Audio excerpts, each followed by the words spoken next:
इस सन में बतौर सदर मुंतखब मैं 1984 में आप सदर मुंतखब हुआ, और उसके साथ ही मैं फैसलाबाद यूनियन ऑफ जर्नलिस्ट, एक यूनियन होती थी, अच्छा, उसका प्रेसिडेंट बन गया। फिर इतना कि मैंने अपने दौर में पहला कन्वेंशन 1980 में 79 में कराया। ये उस कन्वेंशन के जो मेहमान खुसूसी थे वो थे चौधरी ज़हूर लाई वफाकी वज़ीर मिन। उसमें पूरे पाकिस्तान के जर्नलिस्टों को मदऊ किया। ऑल पाकिस्तान प्रेस, चौधरी ज़हूर लाई गुजरात वाले ये वफाकी वज़ीर मिन थे, चौधरी शुजात के वालिद। जी जी, इनको अपना इनवाइट किया। उसके बाद में तकरीबन एक गुलाम दस्तगीर खां आया, चौधरी अनवर अजीज आए, इकबाल अहमद खां वज़ीर कानून आए, यासीन भट्टू वज़ीर कानून आए, मलक अला यार वज़ीर, फिर सिलसिला चलता ही रहा। अच्छा, 2 कमरों से इतनी बड़ी बिल्डिंग में क्या है? उसका वो भी उसी तरफ में आ रहा हूँ। जब 1984 क्योंकि हमारा तल्लुक था एनपीटी से। एनपीटी कहते थे नेशनल प्रेस ट्रस्ट, सही। इसका सरबराह होता था सदर पाकिस्तान या वजीर आजम। अच्छा, इसका जो चेयरमैन होता था वो चीफ सेक्रेटरी रैंक का होता था, सही। वो उसके बाद ये हुआ कि 1984 क्योंकि एनपीटी थे, एनपीटी में क्योंकि हमारा सेक्रेटरी था वो लेफ्टिनेंट जनरल मुजीबुर रहमान था, एजाज अहमद खान वो भी इस फील्ड में आ चुके थे।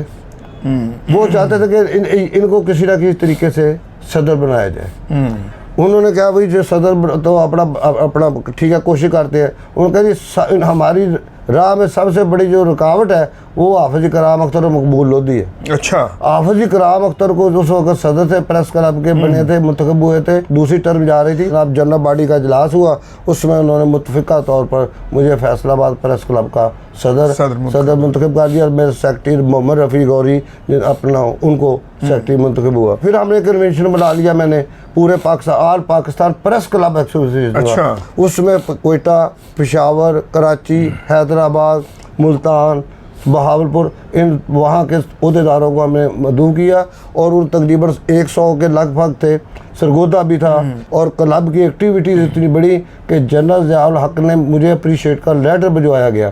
ख्वाजा सफदर चेयरमैन मजलिस से शूरा थे, वो तशरीफ लाए। राजा ज़फ़रुल हक वज़ीर इत्तलात व नशरियात थे, शेख इशरत थे वफाकी वज़ीर इत्तलात व नशरियात, अपना वज़ीर तिजारत थे, चौधरी अब्दुल गफूर वफाकी वज़ीर कानून थे। मैं कहता हूँ कि उस वक्त भी और 1968 से पहले भी एट ए टाइम 4 वज़रा प्रेस क्लब में एक दिन में आते थे। आए हुए हैं हनीफ रामे साहब, सरदार जुल्फ़िकार खोसा गवर्नर। फिर सिलसिला में उन्होंने कहा जी ऑल पाकिस्तान इन्होंने प्रेस क्लब के लिए कमेटी बनाई।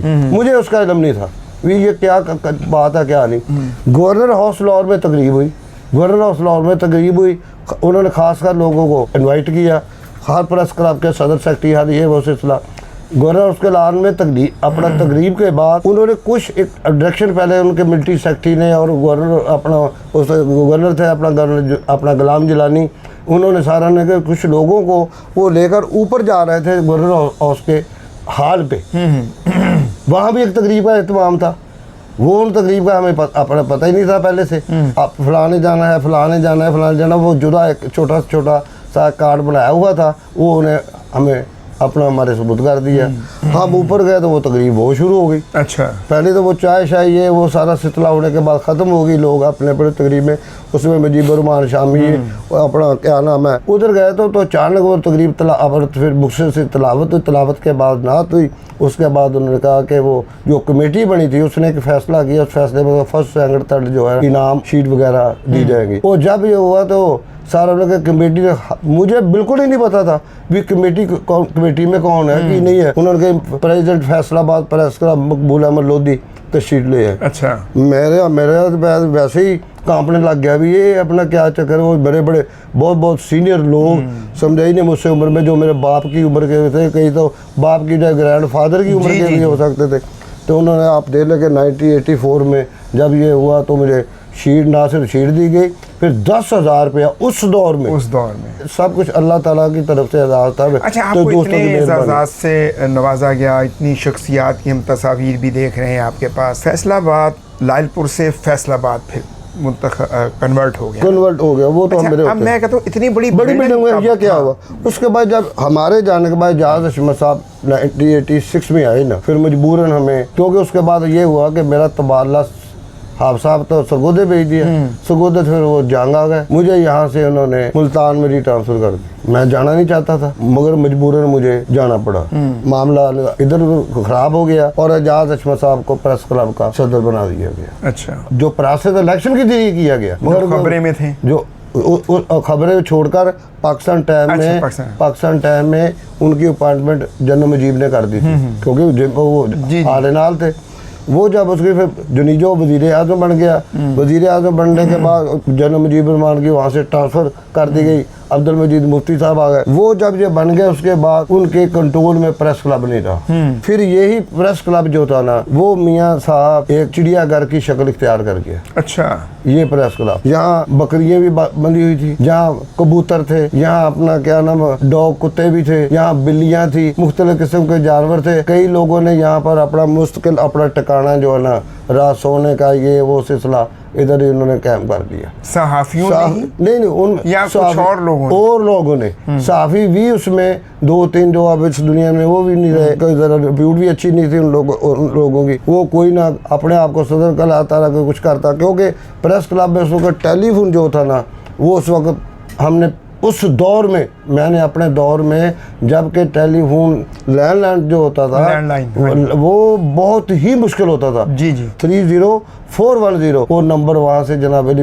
वहाँ पीछे लोग लगाया, अपना तशरीफ ले आए मसूफ। उसके बाद इनके कंट्रोल में ना रहा, क्लब जो ना वो उजड़ना शुरू हो गई। सही, चनाचे मैंने और हाफिज साहब ने फैसला किया, हाफिज इकराम ने फैसला किया, यार इसका कोई ना कोई इतना खूबसूरत बनाया, इतना ही सिलसिला इसका पहले, क्योंकि बिल्डिंग की तस्वीर के लिए हमने एफर्ट जनरल जावला को एक तहरीरी दरख्वास्त दी थी, जो फैसलाबाद सेक्रेटरी दूसरी मरतबा आए थे, मगर वो उस पर कोई इम्प्लीमेंट ना हो सका, वो उसी तरह पेंडिंग रही। फिर जब वो हमने फिर शमसुल सलाम नाज, ये डॉन को आते थे, डॉन का एक बहुत बड़ा नाम था, जिस तरह पाकिस्तान टाइम का होता था। फिर शमसुल सलाम नाज को हम चिन्होट बाजार, उनका सब ऑफिस था, वहाँ से उठाकर उसको यहाँ पर प्रेस क्लब में अपना जो हमीद निज़ामी हाल बनाया हुआ था, जिसका इफ्तार वफाकी वज़ीर मेहनत खुरम दस्तगीर के वालिद जो थे ना, वो वफाकी वज़ीर थे उस वक़्त, गुलाम दस्तगीर खां। सही, उन्होंने, आज भी वो याद था, उन्होंने उसका इफ्तार किया, बहुत बड़ी तकरीब हुई, बड़े कमिश्नर डीसी वगैरह, ये 1982 की बात है। सही, उन्होंने किया। और शमसुल सलाम ने आज जब उधर बैठना शुरू हो गया ना, तो फिर उधर में चौरी लियास जट वगैरह ये वो, उनका भी एक नाम था, मेंबर भी रहे थे, मैंने भी थे, उनके दूसरा हल्का बाब ये वो, उन्होंने आना जाना शुरू हो गया।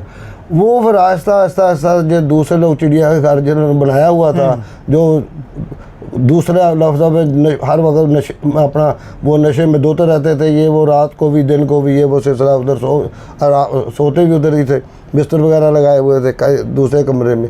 मेरे दौर में क्योंकि मौलाना ज़फ़र अली खान लाइब्रेरी का इफ्तिताह हुआ, जो वो उसका इफ्तिताह करने के लिए lieutenant general Mujibur Rahman, commissioner Faisalabad, पहले जो कमिश्नर जुवैद कुरैशी थे, यूसुफ कुमार उस वक्त डिप्टी कमिश्नर थे, वो बाकायदा लाइब्रेरी का इफ्तिताह हुआ, फर्नीचर उसका नवा फर्नीचर, टीवी कलर, जो चीज़ें हो सकती थी ना, वो मैंने उस प्रेस क्लब में सारी वो ला कर दी।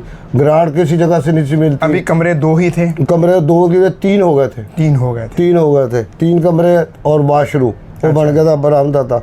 लाइब्रेरी फिर ग्रांट जिला कौंसिल से ग्रांट मंजूर कराई, म्यूनसिपल कॉर्पोरेशन से चौरी शेरेली से ग्रांट मंजूर कराई, फंड मिलने शुरू हो गए, चैम्बर की तरफ से अपना मियाँ गनी ने माहाना अपना उन्होंने मुकर्रर कर दिया, समझे। इसी तरह मामला फिर सारा अच्छे तरीके से चलने लगा। एजाज अहमद को जब मामला बिगड़ गया, और आपको जैसे मैंने पहले बताया, फिर ये हुआ कि ये क्लब में जब शमस आ गया, शमस ने एक नई स्ट्रगल शुरू की। सही, ये उसको शमसुल इस्लाम के नाज को बहुत बड़ा क्रेडिट जाता है कि उसने पिछली जितनी जगह थी ना, वो आहिस्ता उसने वो सारी वो केस करके जो भी है गवर्नमेंट से वो जगह उन्होंने हासिल कर ली। मगर वहाँ क्योंकि क्वार्टर जो थे वो सरकारी थे, उसमें वो किस महकमे के थे? वो जिला कौंसिल के थे। जिला कौंसिल के। एक लाइब्रेरी इंचार्ज का क्वार्टर था, एक माली का था, एक चौकीदार था। सही। वो जनाब वो खाली नहीं अपना करना चाहते थे। फिर ये हुआ कि वो कमिश्नर और डीसी वगैरह ने जो है वो शमस को अपनी पावर देती कि अपना कि आपके जो भी आप करें हम हमारे उन बिहाफ पर। चनाचे उसके बाद आसिफ सईद खोसा वकील था जो बाद में चीफ जस्टिस पाकिस्तान बना, वो शमस ने वकील किया। एस.एम. मसूद जो वजीर कानून पाकिस्तान का रहा पीपल्स पार्टी के दौर में, वो भी वकील था। आखिरकार किस्सा मुख्तर कि वो जगह सारी डिमॉलिश होकर वो प्रेस क्लब का हिस्सा बन गया। प्रेस क्लब का हिस्सा, और प्रेस क्लब की मौजूदा जगह जो थी ना जो अपना वो भी डिमॉलिश कर दी गई। अच्छा। फिर उसका बकायदा फिर 1994 में जब मंजूर भट्टू 1994 में दिसंबर अपना 4 दिसंबर या 6 दिसंबर को मंजूर भट्टू उस वक्त वज़ीर आला पंजाब थे, उन्हें शमस-उल-सलाम नाज पर खुद ही जो भी है जिस तरह भी है वो सदर प्रेस क्लब बन गए। उन्होंने तब वो इलेक्शन हुआ था या वैसे ही अंडरस्टैंडिंग के साथ सदर बन गए? सदर उन्हें अपना बना दिया गया। उसके साथ एक आफाक अहमद था, वो अपना सेक्रेटरी से बना दिया गया।